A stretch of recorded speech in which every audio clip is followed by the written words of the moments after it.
C'est Camille, bienvenue dans le podcast 5 à 7 RH, le podcast qui dit des trucs mais pas n'importe quel truc, puisque nous allons parler entreprise et particulièrement des relations humaines dans la sphère professionnelle.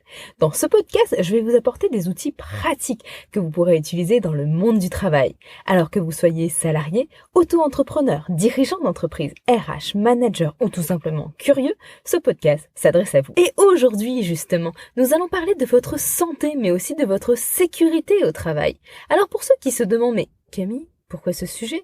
Qu'est-ce que ça a bien à voir avec les ressources humaines, avec la culture d'entreprise ou encore le leadership? Enfin, les sujets sur lesquels tu interviens habituellement, quoi. Pour pouvoir répondre à cette question, je vais vous raconter une petite histoire.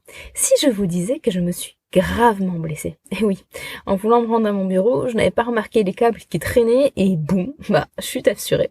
Vous me direz peut-être, c'est la faute de l'employeur, hein, il aurait dû indiquer qu'il y avait des câbles. Mais maintenant, si je vous disais, je suis en burn-out, c'est quoi la partie qui m'appartient et c'est quoi la partie qui appartient à l'entreprise? Et d'ailleurs, c'est quoi s'occuper de la santé de ses salariés? Est-ce que c'est la même chose que de s'occuper de leur sécurité? Et c'est avec toutes ces questions en tête que je suis partie à la rencontre de Gérald Perrier. Gérald est un ancien professeur devenu entrepreneur et qui a parcouru le monde pour mettre au cœur des entreprises une véritable culture de la prévention. En tout cas, j'ai trouvé cette rencontre vraiment enrichissante. Je pense qu'au travers de cet échange, vous apprendrez beaucoup sur la santé et la sécurité en entreprise. Alors, bonne écoute!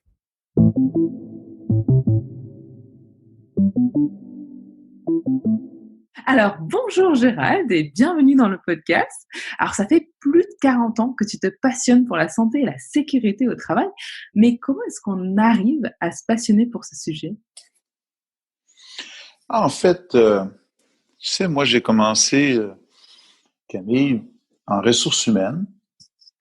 J'étais un conseiller en ressources humaines dans une entreprise manufacturière au tout début, jeune conseiller. Puis, à l'intérieur de mes responsabilités, j'avais la santé-sécurité, mais qui se limitait à organiser des réunions avec le comité de santé-sécurité de l'usine. Et aussi écrire des rapports quand il arrivait des événements, mais c'était pas vraiment de la prévention, c'était axé sur une gestion un peu administrative. Et dans ce rôle de conseiller en santé-sécurité, je trouvais que j'étais loin de l'action et j'ai demandé à mon patron, qui était le chef du secteur ressources humaines, j'ai dit, moi, j'aimerais ça aller travailler dans l'usine. Puis ça serait un peu comme un stage pour moi, aller comme aide opérateur, manœuvre. Puis il m'a dit, oh, c'est parce que là, il va falloir que ça soit approuvé par le syndicat. Mais finalement, ils me disent, on va te passer des tests, puis on verra après. Alors, j'avais passé une batterie de tests psychométriques, puis finalement, ils m'ont offert un poste de contremaître dans l'usine, dans un département assez particulier de coupure du câble d'acier, parce que c'était une usine de fabrication de câbles d'acier, et d'épissure. Donc, j'avais 12 experts en câble d'acier qui étaient mes employés, parce qu'ils avaient vu apparemment dans mes tests que j'avais des caractéristiques, des traits de personnalité qui pouvaient faire de moi un bon jeune contremaître, que j'ai accepté. Et j'ai vite découvert que dans mon département, la santé-sécurité au travail, c'était pas riche et qu'on avait beaucoup trop de coupures, de blessures. Moi, sincèrement, sur le quart de soir, je m'en rappelle comme si c'était hier, on commençait à 15h30, puis sincèrement, à 19h30, moi, j'avais fini mon travail. Tous mes rapports étaient écrits, tout allait bien. Fait que plutôt que de m'asseoir puis d'aller voir mes employés de temps en temps à leur poste de travail, j'ai décidé de bâtir un programme de santé-sécurité pour mon département. Puis ça, c'est venu tout naturellement, comme ça. Je me suis dit, ça n'a aucun sens que mes employés se blessent autant. Alors, je les ai sollicités, j'ai fait équipe avec eux autres parce que j'avais quoi? J'avais 21, 22 ans à l'époque. Ah oui. Et ouais, c'est ça. Bon, j'aimais ma job j'aimais mon travail de contremaître, mais comme jeune homme, tous mes employés avaient en moyenne entre 40 et 45 ans. Donc, je les appelais mes mononcles. Tu sais, je disais, vous êtes comme tous mes mononcles, là. Donc, c'est pas parce que je suis votre patron que je vais commencer à vous bosser. C'est pas à moi à vous discipliner parce que des fois, vous mettez pas vos gants pour vous protéger les mains ou vos lunettes pour vous protéger les yeux. Fait que je les avais embarqués avec moi à bâtir une démarche de santé-sécurité spécifique à nous. Et je m'en rappellerai toujours parce que mon surintendant, qui était en même temps un bonhomme que j'aimais beaucoup, on jouait des petits matchs de golf ensemble quand j'étais sur le quart de soir, le jour, ou les journées de congé, le week-end. Puis il m'avait dit, il dit là, quand il y a des employés qui respectent pas nos règles de sécurité, faut que tu leur donnes un avis disciplinaire. Tu sais. Puis là, j'y avais répondu, jamais je vais faire ça. Jamais. Au risque que tu me congédies, je donnerai jamais de disciplinaire à mes employés. Avant tout, je vais essayer de les embarquer, les engager. Mais comment est-ce que tu fais? Tu sais, à l'époque, tu avais 22 ans. Tu me disais qu'ils avaient tous 45 ans. Comment est-ce qu'à 22 ans, on arrive à pouvoir s'imposer comme ça, de cette façon-là? Ben, il faut justement pas s'imposer. Il faut être participatif avec eux. Puis probablement qu'il y avait un certain naturel en moi de dire, ben, si je veux qu'ils s'améliorent, faut que ça vienne d'eux. Hein? Là, c'est l'individu qui, plusieurs années plus tard, te dit ça. Mais à l'époque, j'avais déjà comme une pensée qui allait dans ce sens-là. C'est-à-dire, je commencerai pas à leur dire quoi faire et comment faire. Et ils ont beaucoup plus d'expérience que moi. Et d'autant plus que certains de ces gens-là, il fallait que je les envoie dans les centres de ski pour ajuster les câbles d'acier des téléphériques, des cabines. On avait des contrats partout à travers le Canada pour aller réparer les câbles d'acier. On était les spécialistes en câbles d'acier. Puis, alors des fois, ils se blessaient à l'extérieur. C'était un métier dur. Donc, moi, j'avais un grand respect de leur métier. Puis, mais je me disais, faut qu'on trouve des solutions, les gars. Je disais les gars parce que c'était tous des garçons. Faut qu'on trouve des solutions entre nous pour que vous ayez moins de blessures. J'aime pas ça vous voir blessés, là. T'sais? Fait que c'était comme ça que je les approchais. Fait que eux, leur réaction, c'était pas de dire mon petit maudit boss, tu viendras pas me dire quoi faire. Au contraire, il me regardait en riant, en souriant, voulant dire, lui, il veut venir nous dire qu'on se blesse trop, mais finalement, je réussissais à les embarquer. Puis te faire une histoire un petit peu plus courte, ben, en moins d'un an, on avait beaucoup, beaucoup moins de blessures à nos épiceurs et à nos préposés à couper les longueurs de câbles d'acier pour les clients. Alors, c'était concluant parce que ils ont embarqué, ils s'en ont occupé eux autres mêmes de leur sécurité et j'ai pas eu à leur donner des avis disciplinaires parce que ça, c'était pas dans ma vision à moi. Peut-être que certains l'auraient mérité, là, les plus indisciplinés, mais c'était si j'allais trop vite dans le disciplinaire, j'aurais brisé l'atmosphère qui allait bien entre eux et moi. Mais alors, comment est-ce que tu as réussi justement à les embarquer ici, par exemple? Alors, je sais que tu as 3 filles. Comment est-ce que tu expliquais ton métier à tes enfants? Quelles anecdotes t'arrivais à leur raconter?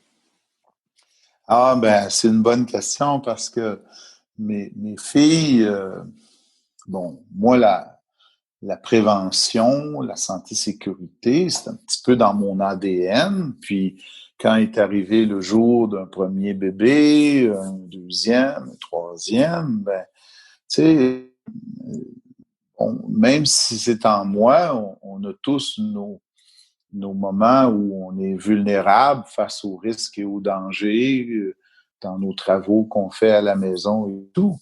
Mais j'ai tout le temps expliqué mon travail, mon métier à mes filles comme étant un, un, une approche étant axée sur les personnes. Donc, ceux qui me connaissent bien le savent. Les enfants aujourd'hui le voient, le comprennent extrêmement bien. Là, puis même mes petits-enfants commencent à le comprendre, que je dirais, les bases fondamentales que j'utilise, qui sont les miennes pour amener les gens à être plus sécuritaires, c'est axé sur le facteur humain, c'est axé sur eux, les inciter, voir le côté très positif, d'être préventif, puis de prendre les bonnes mesures, prendre le temps.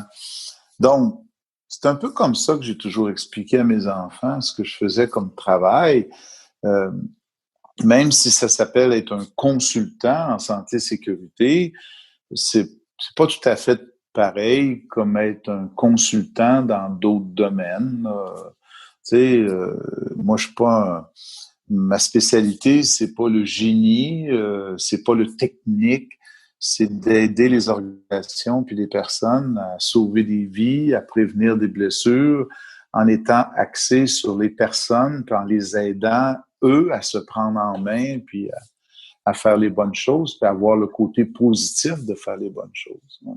Alors, c'est fou que tu me dis ça et que tu emmènes ce côté humain-là parce que, alors franchement, quand on parle aux personnes de santé et sécurité, la plupart du temps, quand je leur pose la question, le premier mot qui leur vient, c'est « Ah bah c'est la loi, c'est des choses, c'est super froid, c'est vraiment ennuyant, c'est que des règles à appliquer, il y a vraiment aucun fun là-dedans. » Puis là, toi, tu me parles d'humain. Qu'est-ce qui t'a amené à cette réflexion? Est-ce que c'est toi qui as fait non, non, mais là-dedans, il y a de l'humain, c'est pas que des règles. Voilà. Comment est-ce que tu as développé cette réflexion-là? Mais tu sais quoi, Camille? Moi, quand j'ai été approché par le collège de Jonquière en 1980 pour un poste ici au Saguenay-Lac-Saint-Jean comme enseignant en technique de prévention, santé et sécurité, un peu pour les jeunes, mais aussi pour les adultes qui se perfectionnaient parce qu'on avait une nouvelle loi depuis décembre 79. Je me rappelle très bien à l'époque, même si la nouvelle loi sur la santé et la sécurité qui avait été promulguée en décembre nous mettait beaucoup de pression, ben, crois-le ou non, même à cette époque-là, moi, j'insistais auprès des gens que j'aidais à dire, vous savez, notre travail là, qu'on va faire ensemble là, dans les prochaines semaines, dans les prochains mois, c'est pas de se conformer à une nouvelle loi. C'est de mettre en place une aussi belle démarche qu'on le souhaite pour qu'on soit en contrôle des risques d'accidents, des risques de blessures. On parlait beaucoup plus de sécurité à cette époque-là, même si la loi nous parlait beaucoup de santé et sécurité, on parlait beaucoup de sécurité. Puis, moi, je leur disais toujours, rassurez-vous, là, ce qu'on va faire ensemble, là, c'est mon devoir de m'assurer avec vous que c'est conforme à notre nouvelle loi et à sa réglementation. Mais notre devoir, c'est pas un travail de conformité. Notre devoir, c'est de mettre en place les bonnes approches, les bonnes techniques, les bonnes relations, les bonnes interactions, de manière à ce que on prévienne les accidents. Donc, il faut que ça fasse partie de notre travail. Bon, j'avais peut-être pas le même discours que je te raconte là, mais ça tournait autour de ça. Aujourd'hui, 40 ans plus tard, j'ai beaucoup de vécu, j'ai vécu toutes sortes d'expériences, certaines très gagnantes, d'autres un peu décevantes qu'il a fallu réajuster, mais moi, à mes tout débuts dans ce métier-là, ce qui comptait pour moi, c'est de dire, allez, on va faire quelque chose qui va qui va avoir des bons impacts, mais en même temps, on va s'assurer que ça soit conforme. Alors, c'est ce qui mettait de la chaleur pour utiliser ton approche que tu as eue tantôt quand tu dis, ouais, les gens, souvent, c'est de la conformité, les Moses de loi, c'est froid, j'ai pas que ça à faire, moi, j'ai d'autres choses à m'occuper. C'est vrai que c'est encore comme ça, même aujourd'hui, en 2020. Mais moi, là, j'ai toujours eu cette espèce de vision, cette façon d'approcher la santé-sécurité comme, allez, on va trouver des voies qui vont vous plaire. Puis on va avancer, puis ça va faire de nous du meilleur monde, ça va faire de nous une meilleure entreprise, une meilleure équipe. Puis, mais évidemment, il y a des endroits où j'aidais au nom du Cégep de Jonquière de 80 à 86, où on me regardait et on me disait, bon, il est naïf un peu celui-là, hein, mais en tout cas, ils aimaient mon attitude. Tu sais, moi, j'ai une manière d'approcher les gens où après une journée de travail avec eux, je leur joue le tour comme si ça faisait 2 ans qu'on travaillait ensemble. Tu sais? J'aime ça me rapprocher des gens puis de faire équipe avec eux. Bon. Et à partir du moment que j'ai décidé de voler de mes propres ailes puis de démarrer ma propre entreprise, j'ai encore mis plus l'accent sur ça parce que là, j'avais le pouvoir de décider ce que je voulais faire dans la vie. Là, hein? Je me pars en affaires, donc faut que je m'assure que ce que je vais proposer à une clientèle potentielle, ça va avoir des bons impacts, ça va avoir des bons résultats, puis ainsi de suite. Et justement, là, tu me dis, OK, tu as monté ton affaire, donc tu as monté le groupe Perrier. Au départ, quand tu l'as monté, c'était quoi le plus difficile pour toi à l'époque? Le plus difficile, faut pas que je dise que rien n'était difficile. Le plus difficile, c'était d'apprendre à être une business, tiens. Parce que quand on se démarre comme ça, puis je le vois encore chez certaines personnes qui démarrent une entreprise, ils partent comme travailleurs autonomes, puis tout d'un coup, ils se disent, c'est en train de devenir une business, mon affaire. Bon, mais si je me recule à 1986, quand j'ai démarré le groupe Perrier, mon plus grand défi, c'était, au-delà d'être un consultant, puis d'offrir mes services, c'était de monter une business. Parce qu'il faut savoir que le groupe Perrier, j'ai commencé tout seul dans le sous-sol de ma maison et après 1 an, j'avais 6 conseillers à temps complet qui travaillaient pour le groupe Perrier. Et 6 conseillers à temps complet avec beaucoup de travail, puis j'avais encore besoin d'en recruter l'année d'après parce que, en 1988, 2 ans plus tard, on comptait 16 conseillers à temps complet dans une région qu'on appelle le Saguenay-Lac-Saint-Jean.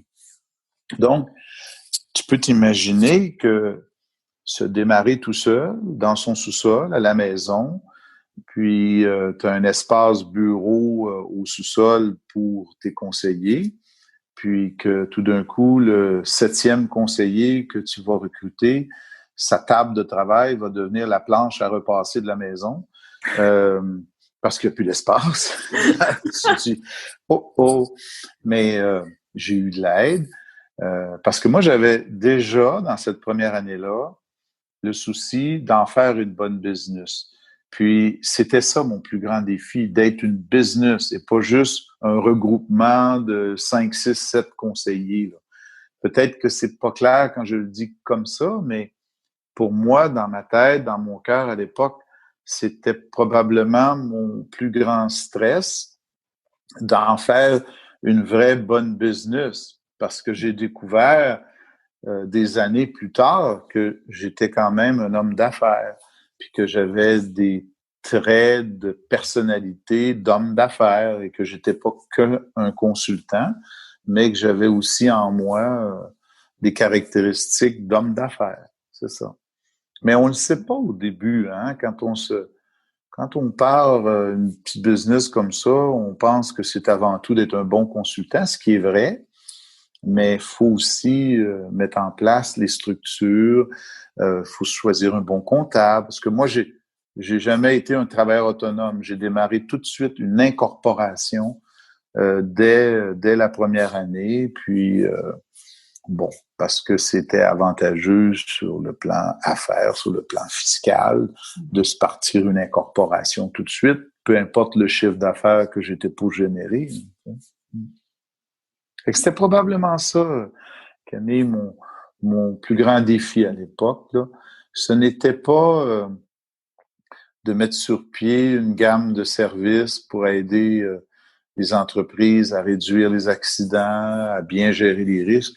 Ça, j'étais en grande confiance là-dessus parce que mes 6 années au Cégep de Jonquière, faut savoir que les 3 dernières années, j'étais le directeur de toute cette belle équipe que nous avions, le Cégep.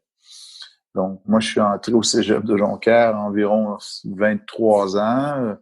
Et à 26 ans, j'ai été nommé directeur de toute l'équipe de formateurs en entreprise. J'étais jeune un peu, mais encore là, j'aimais le défi, puis j'avais une belle équipe, tiens, on va le dire encore comme ça. J'avais une très belle équipe de formateurs. Est-ce que c'est ça qui aide? Est-ce que ça fait la deuxième fois que tu me dis Ouais. que tu avais une belle équipe? Est-ce que ça aide beaucoup? Comment est-ce que tu as choisi ton équipe justement pour pouvoir avancer dans ta business? Ben, en fait, je vais faire un jeu de mots. Moi, euh, j'ai toujours voulu avoir des gens autour de moi qui étaient des gens d'équipe, justement. J'aime pas beaucoup les lonesome cowboys, là, tu sais, c'est une expression qui veut dire les gens qui aiment être seuls, faire leur affaire seuls. Pour moi, d'ailleurs, c'est une valeur profonde chez moi, là, le travail d'équipe, créer de la synergie entre les personnes, de manière que la somme de nos efforts fait plus que juste l'addition de nos tâches, mais qu'il y a une belle synergie, un beau travail d'équipe. Fait que, mais bon, on réussit pas toujours à recruter que des gens qui sont forts en travail d'équipe, parce que le travail de consultant nous demande à être régulièrement et même souvent seul. Mais il faut prévoir des activités qui nous rapprochent, qui nous fait faire, des activités qui nous font faire équipe ensemble. Tu sais, ça fait que ça, c'est probablement ce naturel en moi de dire, j'ai besoin, moi, de faire équipe avec d'autres. Puis, j'essaie d'aller chercher des gens qui sont des gens d'équipe, des créatifs, mais qui aiment à faire équipe avec les autres. Oh, bien. Ok. Alors maintenant, ce que je te propose, c'est qu'on aille vraiment dans du concret sur ton vécu. En fait, avec les personnes là qui sont en train de nous écouter actuellement, j'aimerais leur proposer comme des solutions, des choses qui vivent actuellement, qui peuvent être difficiles, et puis voir toi, selon ce que tu as vécu, qu'est-ce que tu pourrais faire aussi pour leur apporter un peu comme conseil. Et la première question que je voulais te poser par rapport à ça, c'est parce que j'avais lu il y a quelques années que les accidents de voiture les plus fréquents se situaient proche de la maison, parce que on a tellement l'habitude du trajet qu'on ne fait même plus attention de ce qui est dangereux au final. Mais est-ce qu'une entreprise, c'est pareil? Est-ce qu'il y a des risques qu'on ne voit plus, des risques pour sa sécurité, mais aussi pour sa santé? Et si oui, comment est-ce que toi, tu fais pour casser ces mauvaises habitudes-là? Moi, je pense que c'est très vrai que les gens en viennent à ne plus bien repérer les sources de danger qui peuvent affecter leur santé, autant leur santé physique que leur santé mentale, que leur sécurité, leur intégrité physique, comme on dit en prévention des accidents. Alors, repérer, bien cibler, bien connaître les sources de danger, qui risquent de nous affecter, de nous blesser, que ce soit physiquement ou mentalement, c'est extrêmement important. Donc, je vais faire une analogie ou une comparaison, c'est-à-dire dans la prévention des accidents, eh bien, on amène les gens tous les jours avant de débuter un travail à bien repérer les dangers avant tout auxquels ils vont avoir à faire face. Parce que beaucoup de tâches, beaucoup de travail que font les gens en milieu, dans des milieux industriels, dans des milieux miniers, dans des milieux comme la construction. Alors, ces gens-là font face à plusieurs agents agresseurs différents. C'est comme ça qu'on les appelle en prévention. Hein? Les sources de danger, c'est des agents agresseurs. Ils peuvent être physiques, chimiques, ils peuvent être mécaniques, et ainsi de suite. Bon, physique, comme par exemple la radiation, c'est un agent agresseur physique. Ben, ça peut être dangereux à certains niveaux, la radiation. Hein, on le sait. Mais des engrenages de machines dans les milieux industriels, ça aussi, ça peut être une source de danger. Mais ça, c'est des classiques d'agents agresseurs physiques ou mécaniques, là, sans jouer trop à l'expert. Mais il faut aussi être capable selon moi, de bien repérer les agents agresseurs pour la santé, qu'on n'appelle peut-être pas des agents agresseurs, mais les situations, les sources qui peuvent affecter notre santé physique, que ce soit les poussières invisibles qui sont très dangereuses. Souvent, c'est les poussières invisibles qui vont affecter nos voies respiratoires, nos poumons, si on est surexposé au fil des années. Moi, j'ai travaillé dans ma carrière dans l'industrie de l'amiante, dans les bonnes années de l'exploitation des mines d'amiante. Là. Puis, c'est la première chose qu'on apprend, c'est que ce ne sont pas les poussières que tu vois qui sont les plus dangereuses dans le monde de l'amiante, c'est les poussières, j'ai pu par cœur leur grosseur en microns, là, mais c'est les poussières invisibles de la fibre d'amiante chrysotile qui va te rendre malade au fil des années. Bon, ben si maintenant on se questionne sur, par exemple, quelles sont les sources de danger qui peuvent affecter ma santé mentale. Tu sais, prenons le stress. Le stress n'a pas le même effet chez toutes les personnes. Tu sais, moi, j'en suis un exemple vivant qui a travaillé, qui a côtoyé le stress toute sa vie. Dans ses 35 années, 1934, 35 dernières années que j'ai fondé le groupe Perrier, que ce soit l'ampleur des missions que nous avons réalisées, qui est certaine que j'ai réalisées moi-même, que ce soit des fois la complication d'aller réaliser des missions un peu partout dans le monde. J'ai fait tout près de 50 pays dans les 20 dernières années. Mais en tant qu'entrepreneur, excuse-moi, je te coupe un peu, mais c'est ce que je trouvais ça intéressant, le point que tu emmènes. En tant qu'entrepreneur, comment est-ce qu'on fait pour pouvoir gérer son stress? Parce que j'imagine dans une entreprise, il y a tellement de choses à penser, à voir, et puis sans oublier aussi la famille, il y a tellement de choses là à voir. Donc, comment est-ce que toi, tu fais pour pouvoir gérer ce stress-là, justement? Ben, moi, je pense que la première chose, c'est faut se connaître, hein? Faut utiliser différentes voies pour se connaître soi-même. Moi, je pense bien me connaître, à savoir qui je suis, qu'est-ce qui risque de m'affecter plus, qu'est-ce qui risque d'élever davantage mon stress. Puis, il faut avoir ce que moi j'appelle nos antidotes. Ça fait une drôle d'image, là, l'antidote, mais tu sais, moi, je les connais, les facteurs.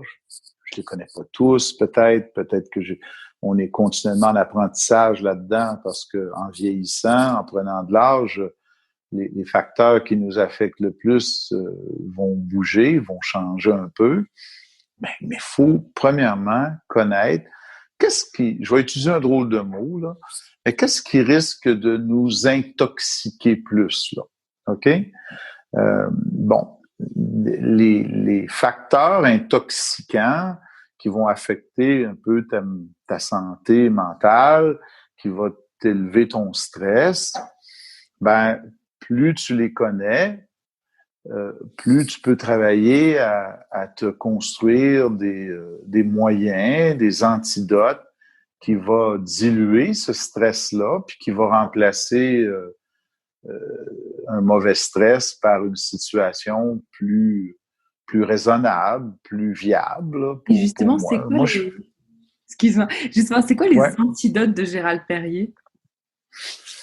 Ben, moi, mes antidotes, c'est beaucoup les loisirs, c'est beaucoup prendre le temps de m'évader dans quelque chose. Bon, je suis un sportif de nature, donc le sport, dans toutes ces années-là, des 35 dernières années, des 40 dernières années, a occupé de très beaux moments. Tu sais, moi, un jour, j'avais lu un bouquin que tu as peut-être lu, Camille, ou d'autres qui nous écoutent ont lu, La priorité aux priorités de Stephen Covey. En anglais, First Thing First. Et Covey, lui, il dit toujours, vous avez quatre roches précieuses dans la vie que sont votre vie professionnelle, votre vie familiale et amoureuse, votre vie sociale et votre vie privée qui regarde que toi. Ben, moi, c'est ces quatre pierres précieuses-là qui viennent à être en interaction avec plein d'autres choses que tu vis dans la vie, il faut en prendre soin. Et j'ai travaillé dans ma vie, pas plus fort, mais aussi fort que n'importe qui a à cœur d'avoir une belle vie avec sa famille, une petite vie privée à lui, puis une vie sociale, puis une belle vie professionnelle. Puis quand le truc derrière ça, c'est que on est régulièrement en déséquilibre. Mais il faut faire le point. Il faut reculer, prendre un peu de recul, puis faire le point sur notre vie à travers ces quatre grands éléments-là. Moi, mes antidotes, pour répondre à ta question, vont beaucoup aller sur OK.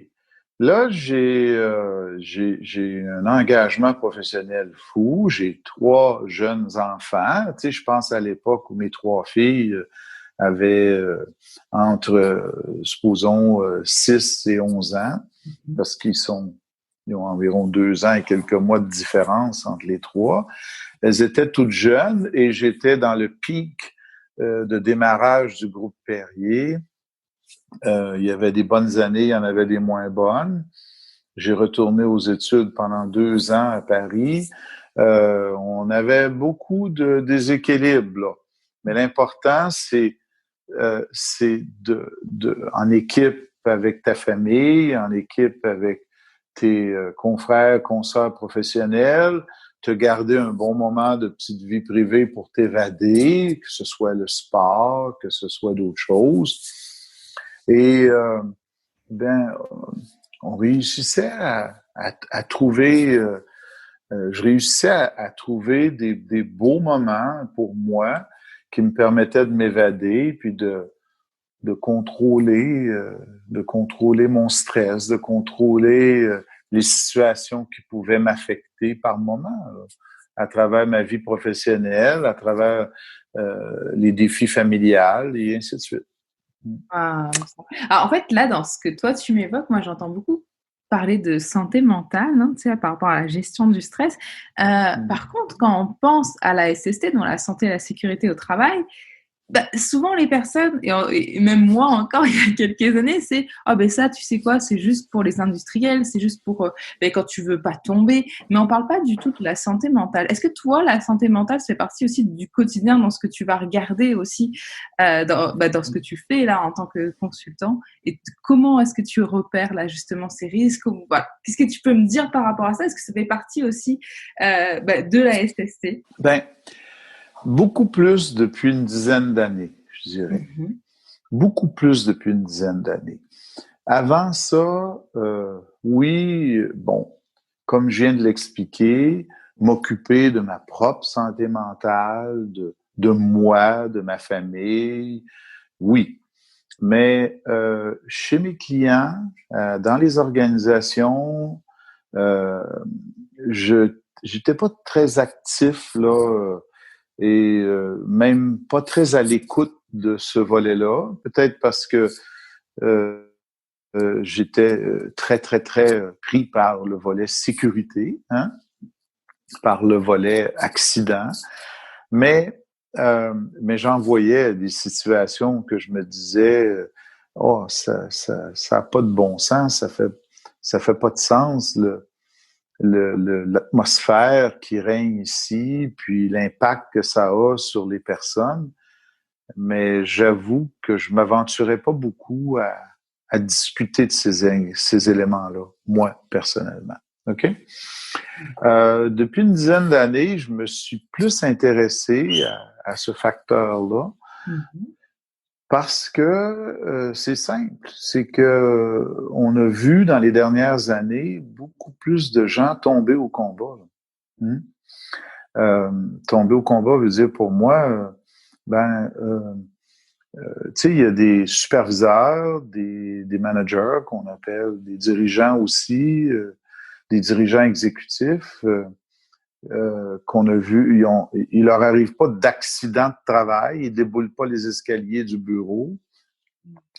Mais ils tombent au combat en burn-out, en peine. Ils doivent se retirer un bout de temps de leur fonction parce que ils ont un peu perdu le contrôle soit de leur stress ou de leur santé physique, un peu affectée par leur stress. Donc, on a vu dans les dernières années, j'ai été témoin, moi, dans les 5, 7, 8 dernières années, de beaucoup plus de situations où les dirigeants, les gestionnaires de différents niveaux, comme on dit au Québec, ou managers ailleurs, mais on a vu beaucoup plus les gens tomber au combat.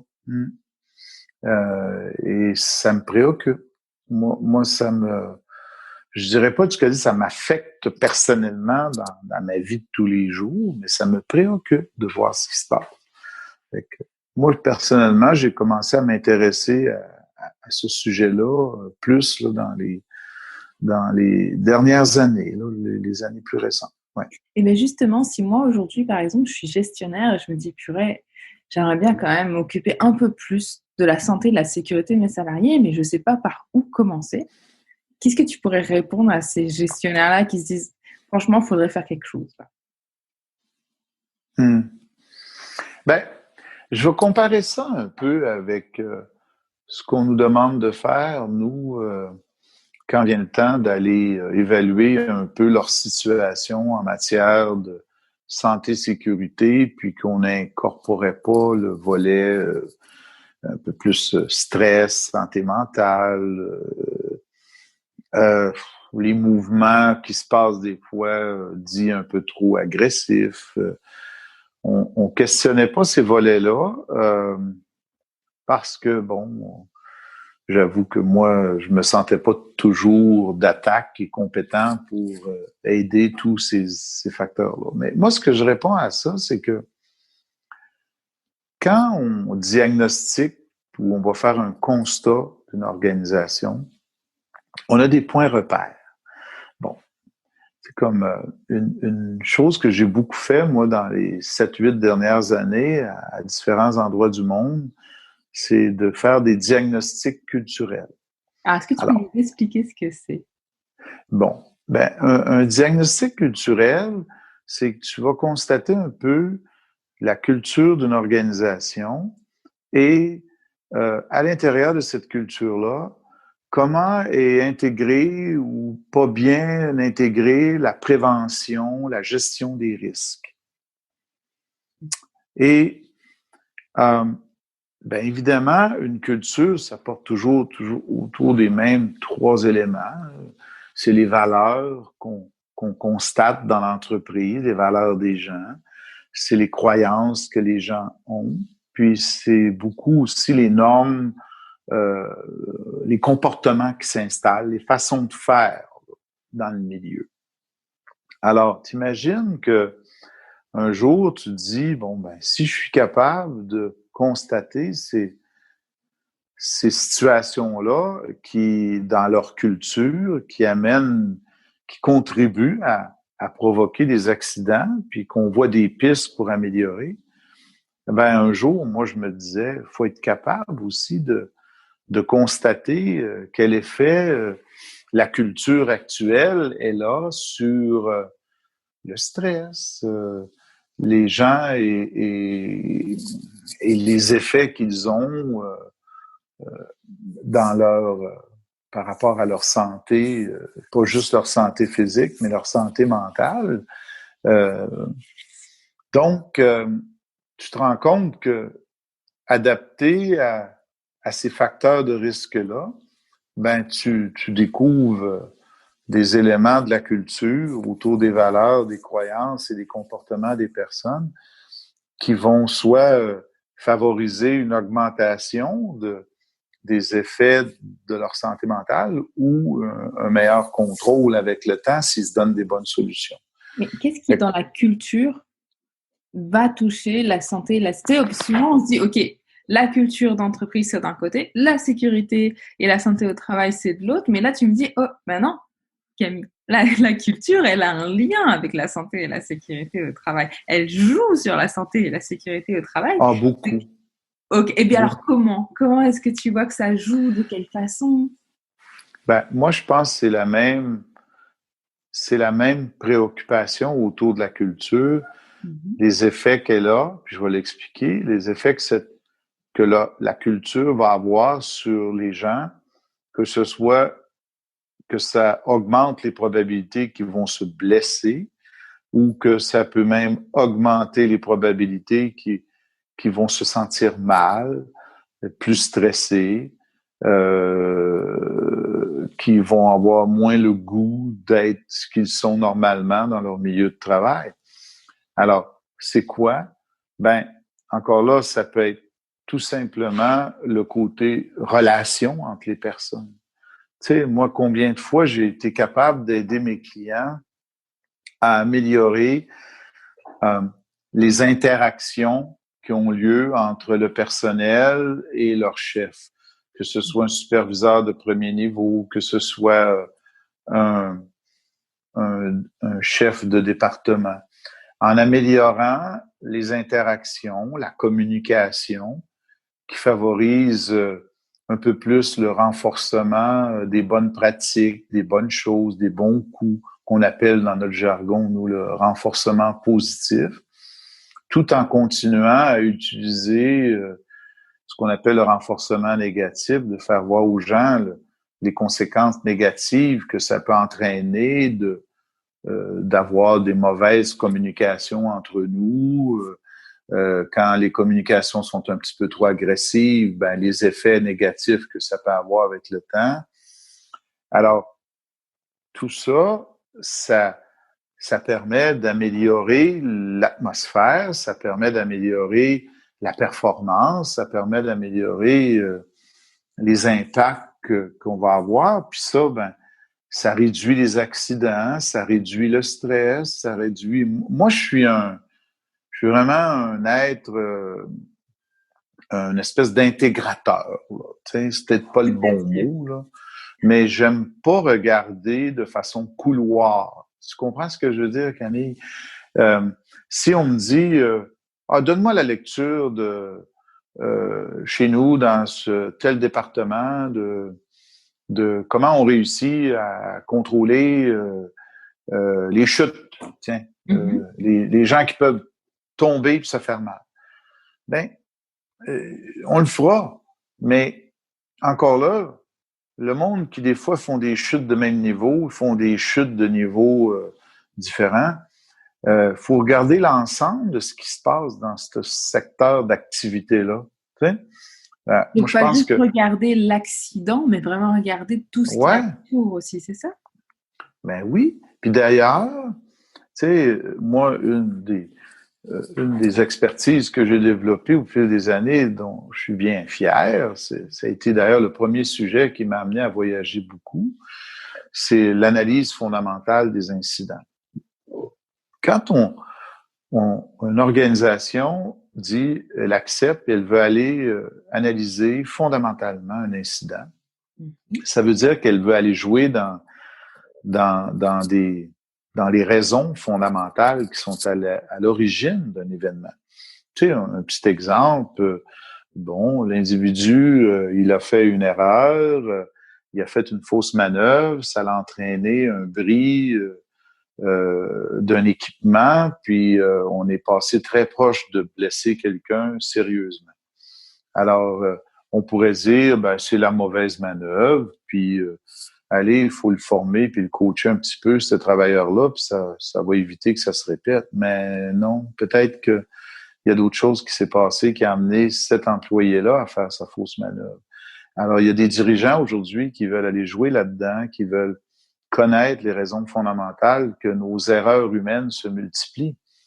Moi, j'ai travaillé un projet majeur qui nous a amené à faire plus de 60 pays dans le monde avec un client dans le secteur pharmaceutique où ils avaient beaucoup d'erreurs humaines qui entraînaient un gros problème de qualité de leurs produits, vaccins et médicaments. Puis, l'approche qu'on avait préconisée pour la sécurité et la santé au travail, ils nous ont demandé de l'implanter aussi pour la qualité de leurs produits. Alors, c'était la preuve que en travaillant les raisons fondamentales des erreurs humaines qui amenaient des accidents de travail et des blessures, puis des effets sur la santé, ça amenait aussi un très gros problème de qualité de leurs produits qui, lui, pouvait avoir des effets sur la santé, tu devines de qui? Des patients. Ah, Parce que, ben oui, parce que un médicament ou un vaccin qui a donné lieu à des erreurs importantes qui se retrouvent à l'extérieur du fabricant peut avoir des effets catastrophiques chez les patients. Wow.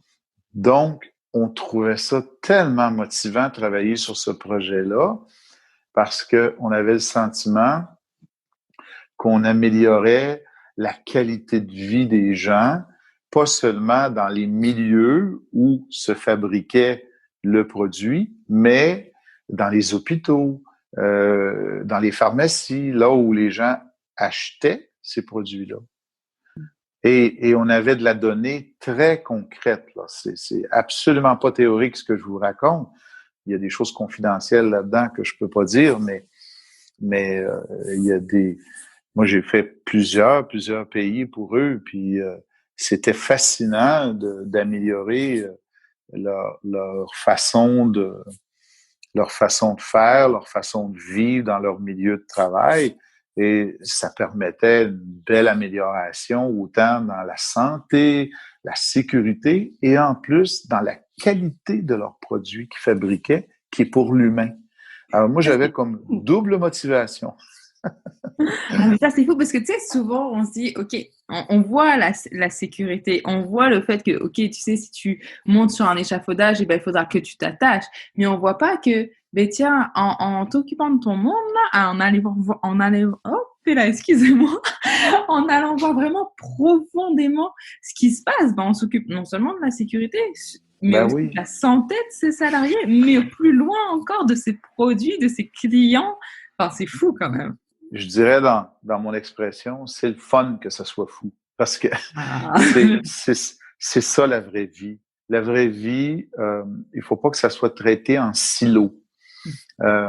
Et beaucoup trop de démarches à l'heure actuelle qui ont lieu dans notre société, dans les entreprises, c'est fait en silo, c'est fait par des spécialistes.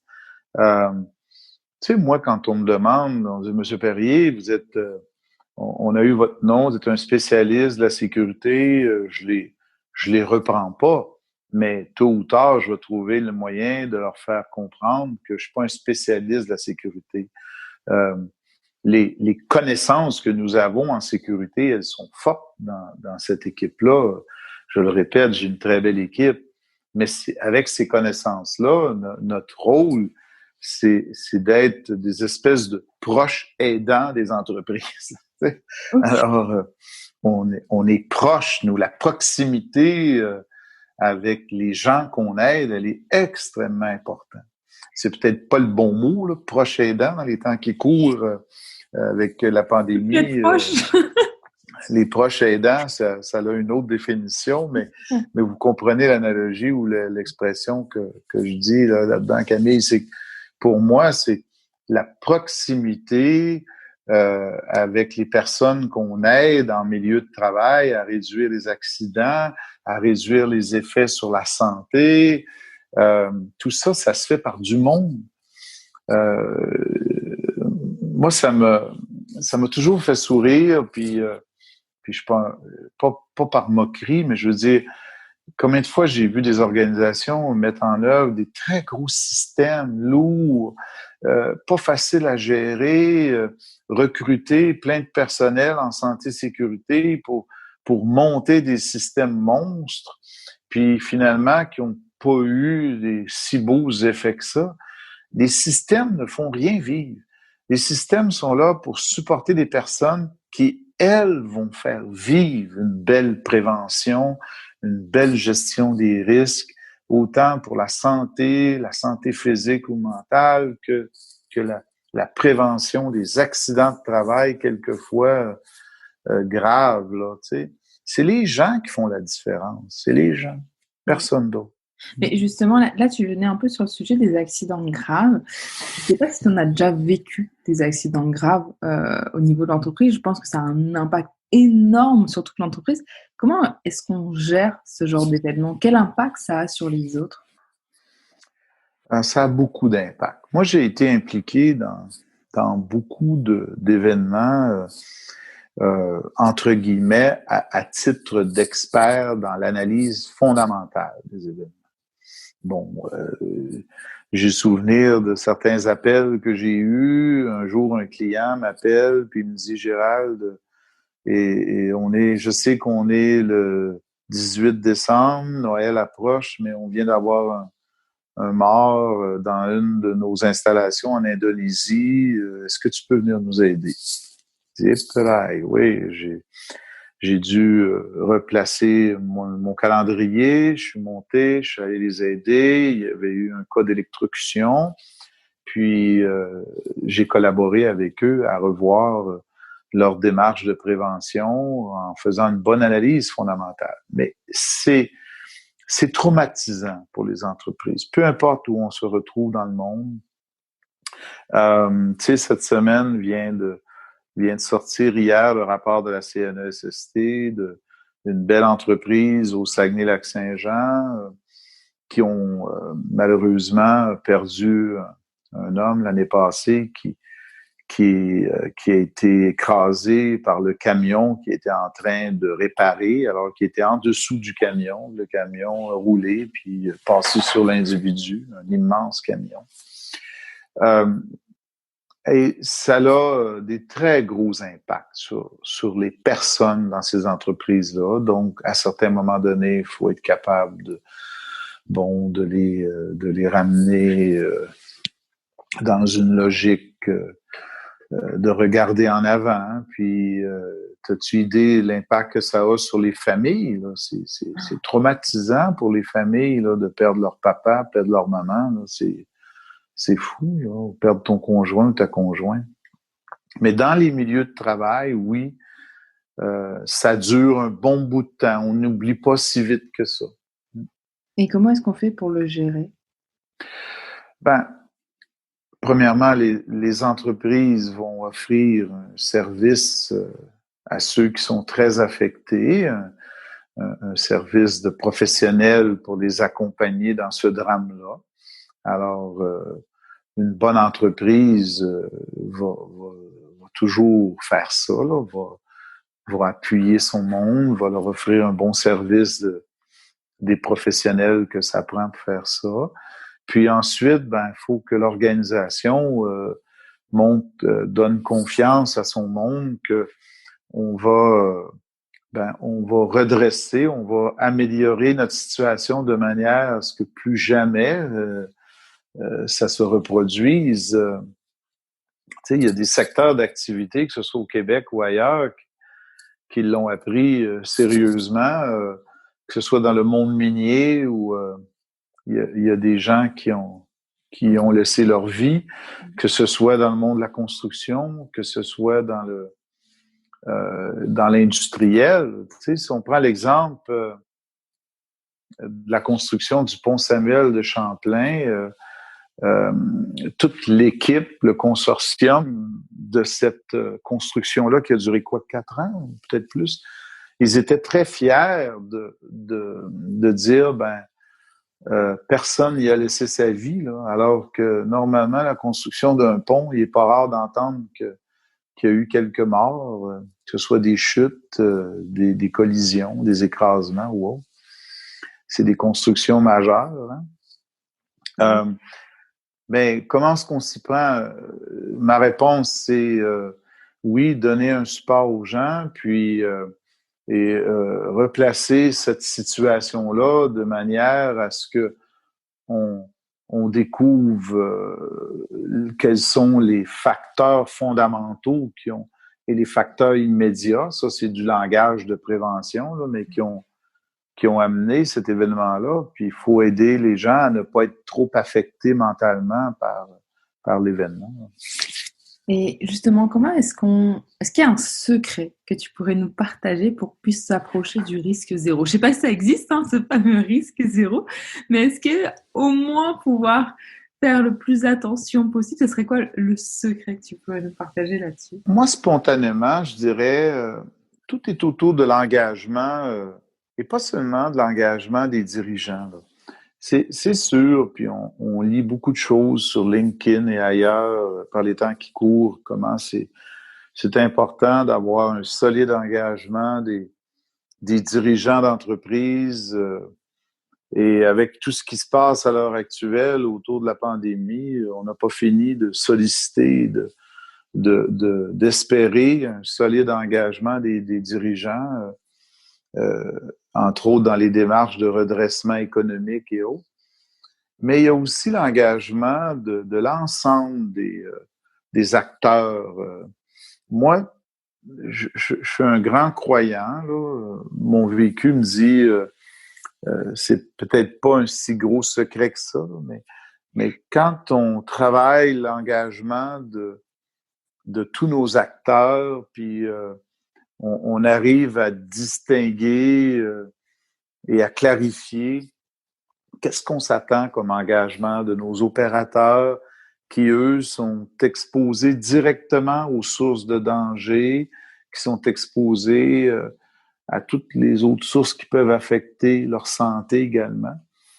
Alors, parce qu'il n'y a pas un dirigeant sur la planète qui va réussir à lui seul, par son engagement, à faire toute la différence dans un milieu de travail où il y a des centaines, des milliers de personnes qui sont régulièrement exposées à des sources de danger qui vont affecter leur santé ou leur sécurité. Tu sais.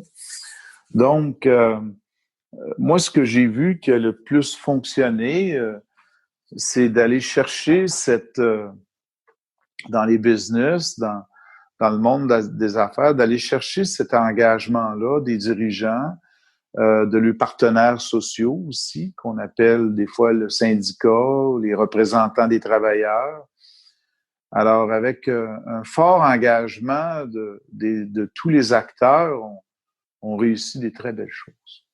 Alors, bientôt, là, j'arrive bientôt à la fin de mes questions, mais je voulais avant voir avec toi, de quoi est-ce que tu es le plus fier? Ce dont je suis le plus fier, écoute, on a été longtemps au Québec à, à avoir une attitude du petit Québécois. Tu as sûrement déjà entendu cette expression. Ça veut dire Puis, quoi, avoir une attitude du petit ouais, l'attitude du petit Québécois, c'est de se sentir comme inférieur à d'autres qui vont être toujours comme au devant de dire voilà ce que ça prend, voilà ce qu'il faut faire. Tu sais, si je veux pas partir en guerre contre les Américains, mais c'est pas le moment. Là. Non, c'est sûr. Clairement. C'est pas le bon moment. On va dire ça comme ça. Mais tu sais, moi, j'ai travaillé avec plusieurs peuples, avec beaucoup de gens à travers le monde. Je le disais tantôt, beaucoup de pays. J'ai travaillé beaucoup avec les Américains. Et ce dont je suis le plus fier, c'est que les choses que j'ai entrepris, les défis que j'ai relevés, pour la plupart, la grande majorité, ça a été des réussites. Et peu importe où je me suis retrouvé dans le monde. Puis combien de fois que je me suis fait dire, oups, attention, tu t'en vas travailler avec tel groupe, ça risque de pas être comme tu le faisais au Québec. Jamais j'ai été contraint par ça. Puis ça l'a réussi un petit peu partout parce que j'étais centré sur les personnes. Puis de faire équipe avec eux ou avec elles. Puis de réussir ces défis-là en équipe avec les gens. Je travaillais je te donne un bel exemple que j'ai vécu. J'en suis particulièrement fier de ce projet-là. Une entreprise québécoise, canadienne, a démarré un nouveau site en banlieue de Ho Chi Minh Ville, au Vietnam. Et la directrice de ce projet-là, là-bas, une Québécoise, me demande de l'accompagner dans les deux années qui vont suivre. Puis j'y allais environ 6 semaines. Puis j'ai fait ça pendant environ presque 2 ans. Et mon mandat, c'était de bien intégrer, de bien positionner la prévention, la gestion des risques dans ce projet-là qui était encore en mode construction. Et après ça, qui devenait opérationnel, de s'assurer que ça marchait bien. Puis si ça avait besoin d'ajustement, il fallait améliorer les approches. Et ça a été un beau succès. Et quand j'ai commencé le projet, ça vaut la peine de raconter ça parce que j'étais dans un salon d'une compagnie d'aviation en transit pour aller vers Ho Chi Minh Ville. Puis je suis assis, je prends un petit verre de vin, puis la personne en face de moi me dit bonjour. Je dis bonjour. Et cette personne-là était le représentant, le directeur de la communauté européenne économique basée à Ho Chi Minh Ville, au Vietnam. Donc, le représentant de la CEE en poste au Vietnam. Et il me dit, est-ce que c'est la première fois que vous allez au Vietnam? J'ai dit, pour y travailler, oui, absolument. Puis, puis c'est quoi votre travail? J'accompagne une entreprise qui démarre une nouvelle usine là-bas. Puis, c'est axé sur la santé et sécurité du travail. C'est bon. Il me dit, bravo. Un Canadien qui va les accompagner là-bas, tout ça. Il me dit, est-ce que vous connaissez le Vietnam? L'avez-vous lu un peu? Je dis, non, pas beaucoup. Moi, je suis un spontané. Je vais découvrir le Vietnam et les Vietnamiens à mesure. Il dit, êtes-vous ouvert à un conseil ou deux? Je dis, oui, absolument. Fait que, il dit, vous savez, les Vietnamiens, il y a 2 choses qui comptent. Puis c'est extrêmement important pour eux. C'est que, ils doivent comprendre le pourquoi des choses que vous allez leur proposer de faire. Ah oui. Si vous travaillez bien le pourquoi, de ce que vous voulez faire avec eux et le pourquoi il faut faire ça. Ils vont vous écouter, puis les chances sont qu'ils vont embarquer. OK? Puis il dit le deuxième, c'est que faut que vous ayez les world best practice dans votre community. Si vous avez les meilleures pratiques dans le monde de votre domaine, puis ils vous font confiance, ils vont embarquer. C'était extraordinaire comme conseil qu'il m'a donné parce que le why, je le savais déjà. Pas pour les Vietnamiens, mais c'est une approche que j'avais déjà dans mon approche. Et je me suis assuré que, à mesure que je les aidais là-bas, j'arrivais avec les meilleures pratiques au monde. Puis j'avais de quoi les guider parce que j'avais été associé, moi, avec les meilleurs au monde dans mon domaine de la prévention depuis toutes ces années. Et ça a marché. Ça a été un projet fantastique. Alors, tu vois, c'est comme ça que je travaille. Je reste très simple, très terre à terre.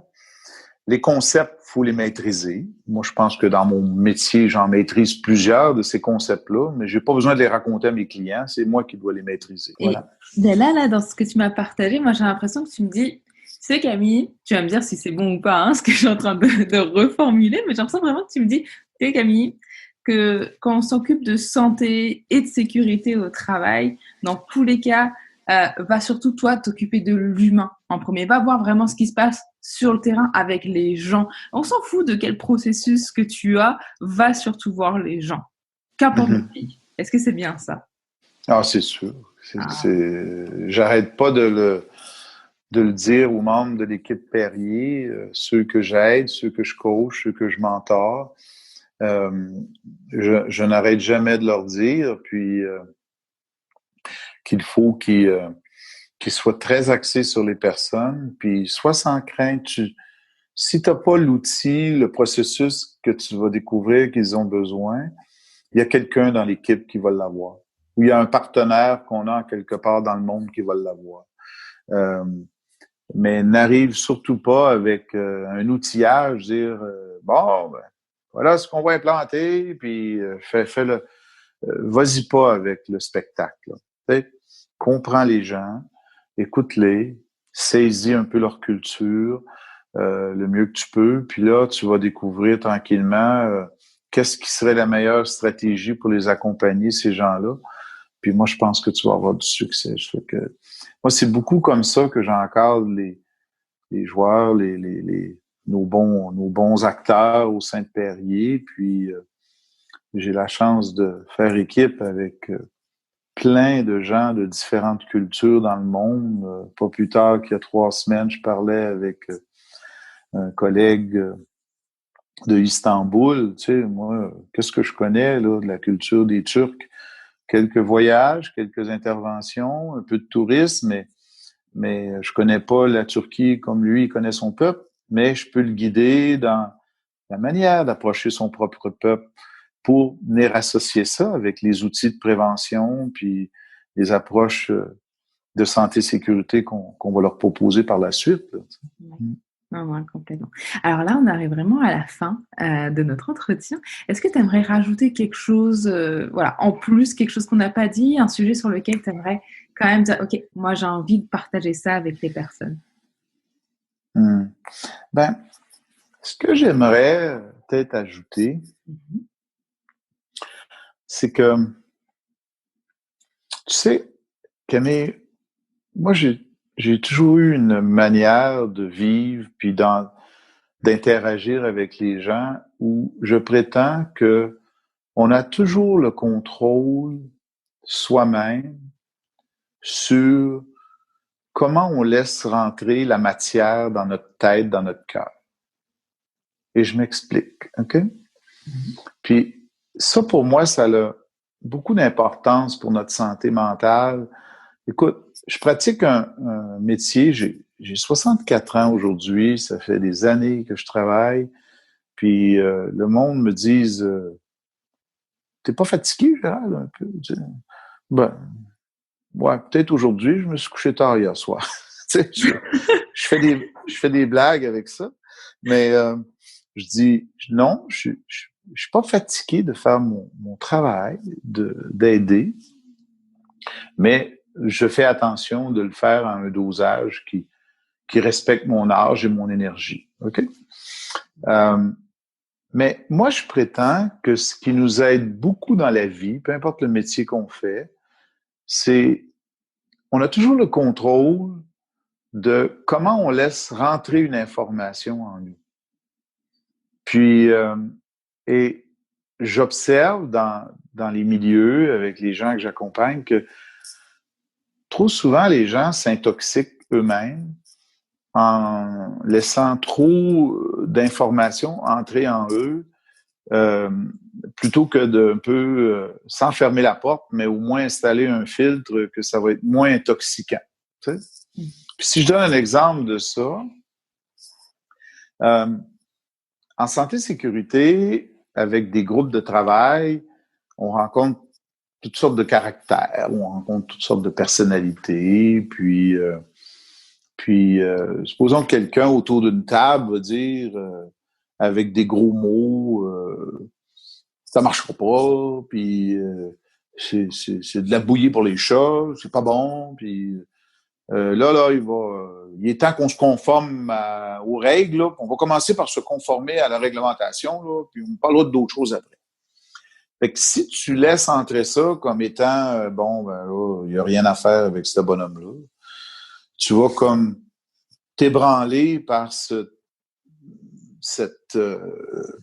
façon de l'individu d'avoir dit les choses, alors que il y a des alternatives, puis il faut que tu t'ouvres aux alternatives, puis on va peut-être réussir à le chercher autrement, cette personne-là. Tu sais. Alors donc, moi, en terminant, je te dirais, mon exemple en est seulement qu'un exemple, mais c'est pareil dans les familles, c'est pareil dans les regroupements sociaux.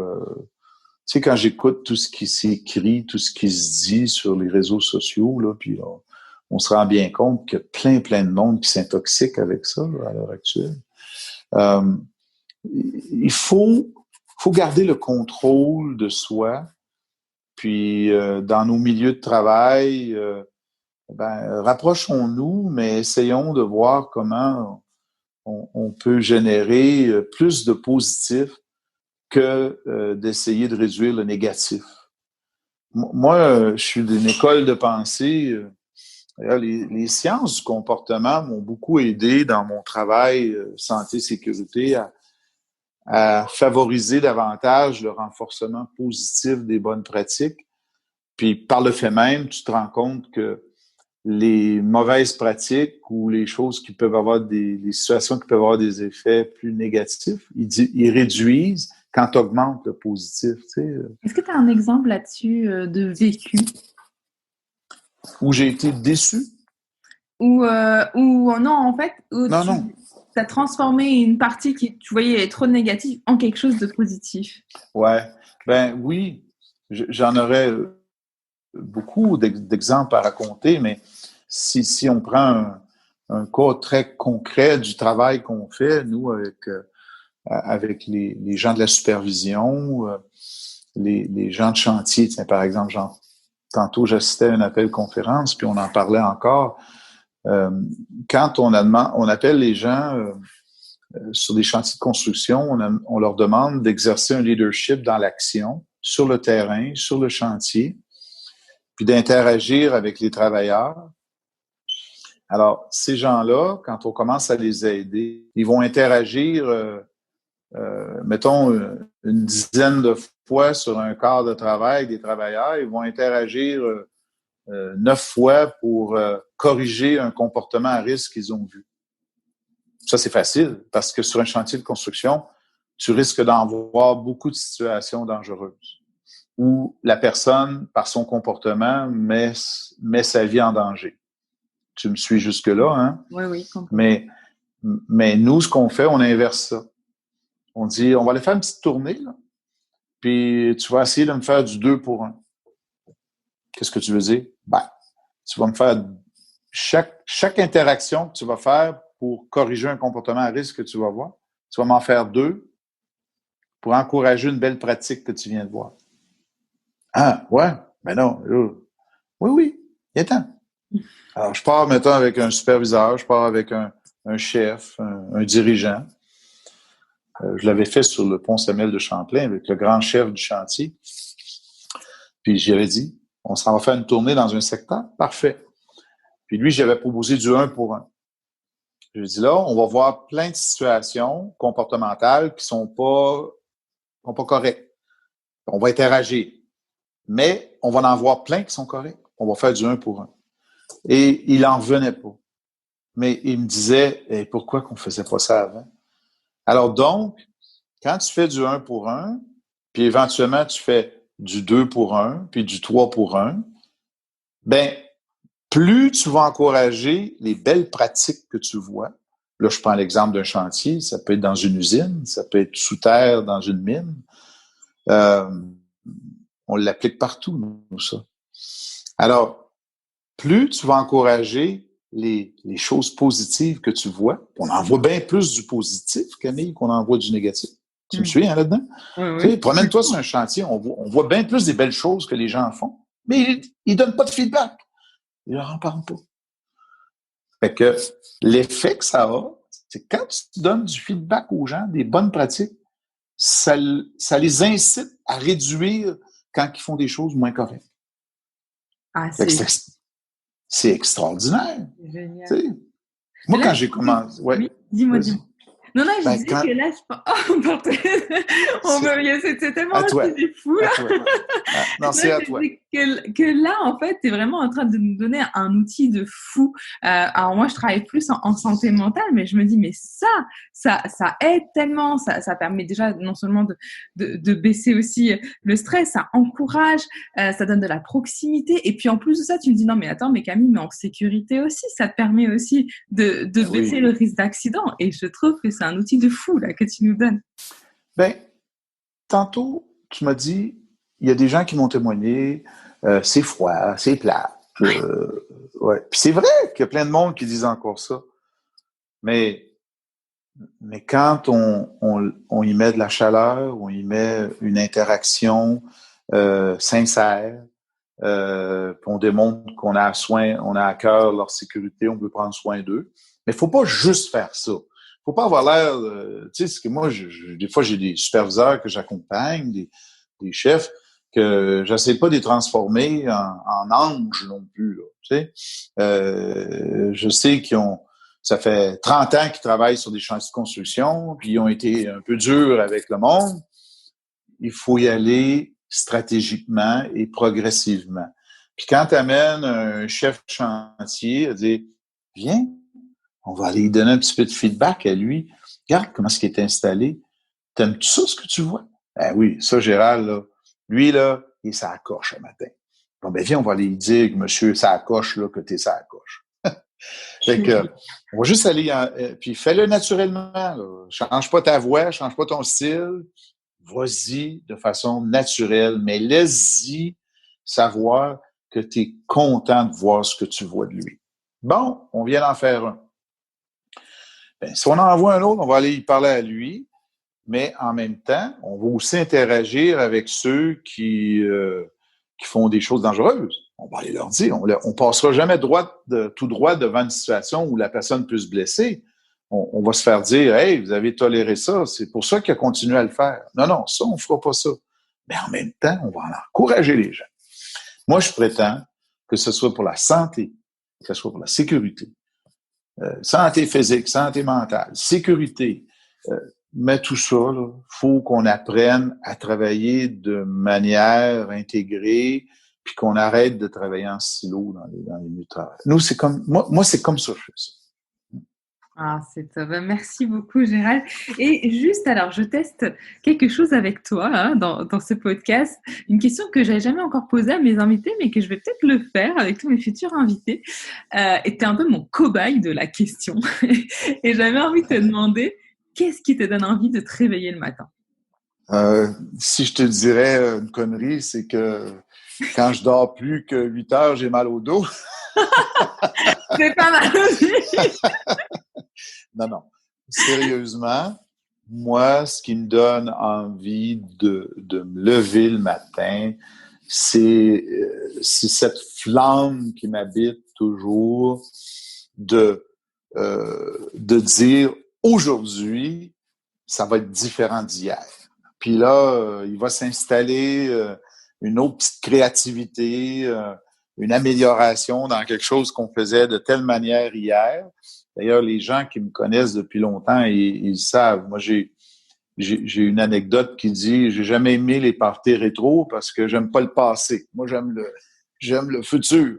J'ai de la misère à vivre au présent. Donc, alors, quand je me lève le matin, ce qui m'anime, ce qui m'enflamme, quelquefois, c'est l'excitation d'amorcer un projet avec une nouvelle approche qu'on a mis sur pied en équipe avec quelques personnes. Donc, j'adore les nouvelles choses. J'adore travailler, me lever et dire, là, on a un nouveau projet, on teste quelque chose de nouveau, ça a été créé par l'équipe. Ça m'aide. Je fais un petit jump en me levant le matin. Ouais, c'est ça. Je suis fait comme ça. Merci d'avoir partagé avec nous. Et pour terminer ce podcast, j'aimerais juste savoir si tu peux, toi qui es super curieux justement de ce que tu viens de nous dire là, est-ce que tu peux partager une découverte récente, que ça peut être un livre, un film, une chaîne YouTube, quelque chose qui t'a marqué là récemment, que tu souhaiterais partager? Tu veux dire un bouquin ou... Oui, quelque chose où tu te dis, OK, tu sais quoi, mon homme, ça, là, faut que tu le lises, c'est vraiment intéressant. Ou ce film-là, ce documentaire. Voilà, quelque chose qui dit, faut vous découvrir ça. Je te dirais un auteur que j'ai lu, qui me rejoint beaucoup, puis qui a même écrit comme chercheur, puis comme personne qui en a écrit quelques livres, là, mais je recommanderais à quiconque ne l'a pas lu de lire le bouquin de Sidney Dekker qui s'appelle Safety Differently. Alors, je le répète, Safety Differently, la sécurité différemment. Puis son sous-titre, il fait référence beaucoup aux facteurs humains dans un nouvel ère de la prévention. Puis moi, où ça m'a beaucoup rejoint quand j'ai lu ce bouquin-là, puis que je recommande à tout le monde, je me rappelle toujours que quand j'ai écrit un mémoire en 1996 qui disait la prévention, qui soulevait le défi de demain, qui était la difficulté à renouveler notre paradigme. Et bon, ça, c'était un mémoire, c'était pas un bouquin aussi complet que Dekker a écrit, mais Sidney Dekker, avec son Safety Differently, est dans cette voie-là de nous éveiller, si ce n'est pas de nous réveiller, que le facteur humain dans cette vision-là qu'il a de la prévention de demain, c'est définitivement la voie dans laquelle il faut venir intégrer la santé sécurité. Merci Gérald. En tout cas, sachez que pour ceux qui nous écoutent, le livre que nous a partagé Gérald, je vais le rajouter en description, comme ça vous pouvez aussi le regarder, le feuilleter ou le commander. Gérald, maintenant, si on souhaite échanger avec toi, te poser des questions, comment est-ce qu'on fait pour te contacter? Sur mon LinkedIn, si on veut, on peut me rejoindre facilement. Sinon, je suis facile à rejoindre pour discuter directement par mon courriel, si on veut. Tu peux le partager si tu veux. Je peux partager mon courriel, qui est gerald.perrier@groupeperrier.com. Super, merci beaucoup en tout cas. Les gens sont bienvenus de me rejoindre et je vais leur répondre s'ils m'écrivent. Ouais. C'est parfait. En tout cas, maintenant, vous avez toutes les coordonnées pour pouvoir contacter Gérald. Et puis, là, on arrive maintenant à la fin de ce podcast. Merci beaucoup, en tout cas, Gérald, de nous avoir partagé. Merci à toi, Camille. Ça a été très agréable. Ça me fait voyager un petit peu dans mes expériences. Et puis, je suis content de les avoir partagées. Merci beaucoup.